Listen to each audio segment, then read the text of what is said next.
DSP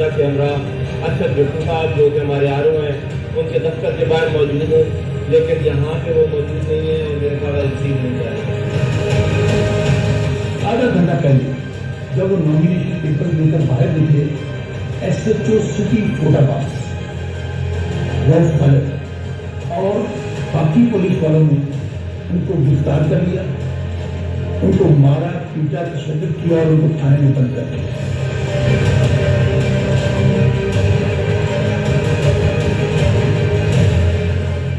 साहब की vice chairman के सेक्रेटरी से उसके नॉमिनेशन पेपर ना सिर्फ लिए गए पर उनके पास सारा जो डॉक्यूमेंटेशन उन्होंने किया हुआ था, उसमें उनका एफिडेविट, उसमें उनके कागजात, उनके टैक्स रिटर्न, उनके एनओसी, वो भी सारे लिए गए।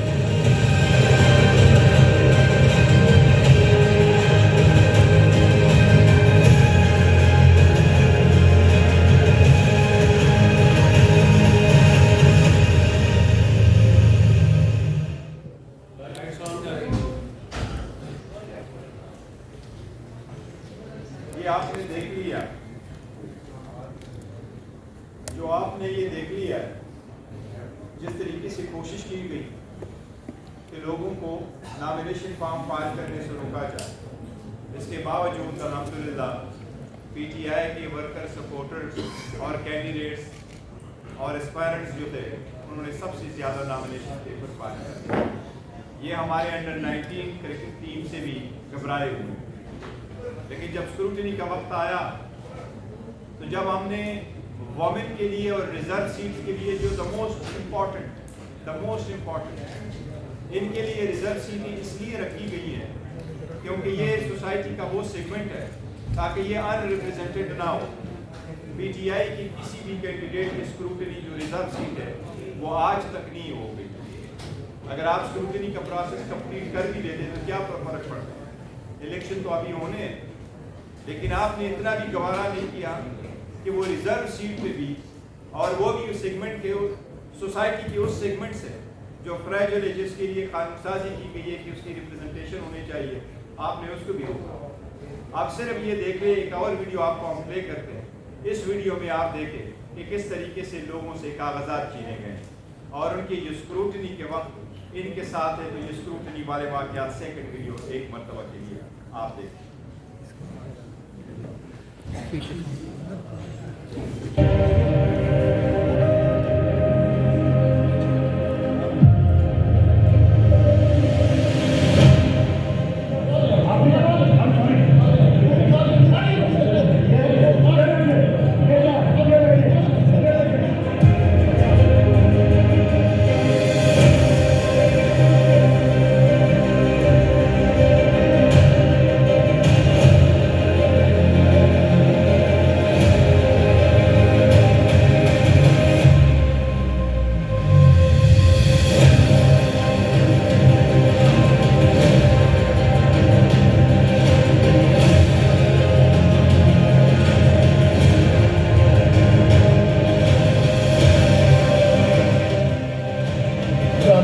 अपनी कमिटमेंट के मुताबिक सुबह तकरीबन 10 बजे के बाद 10:30 पौने 11 बजे यहाँ पर तशरीफ लाए हैं और उसके बाद हमें नहीं पता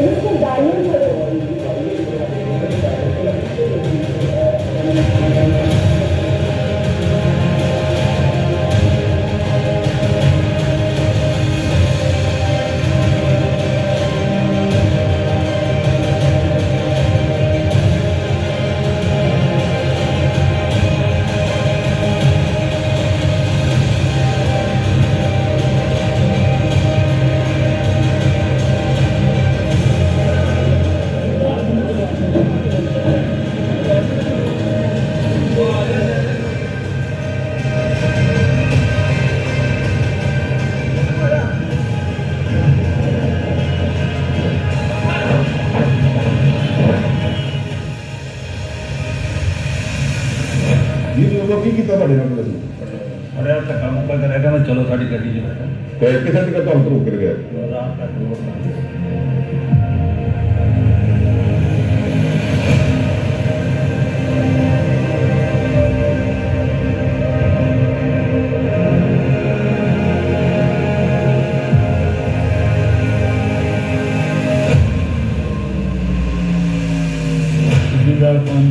कौमी असम्बली के मेरे 2 पेपर NA 173 NA 174 सब जितने भी साहिबान थे वो गए KC सादिकाबाद के पास सिक्योरिटी कॉलेज साइड, उन्होंने वहाँ से मेरे कंधे उठा दिए।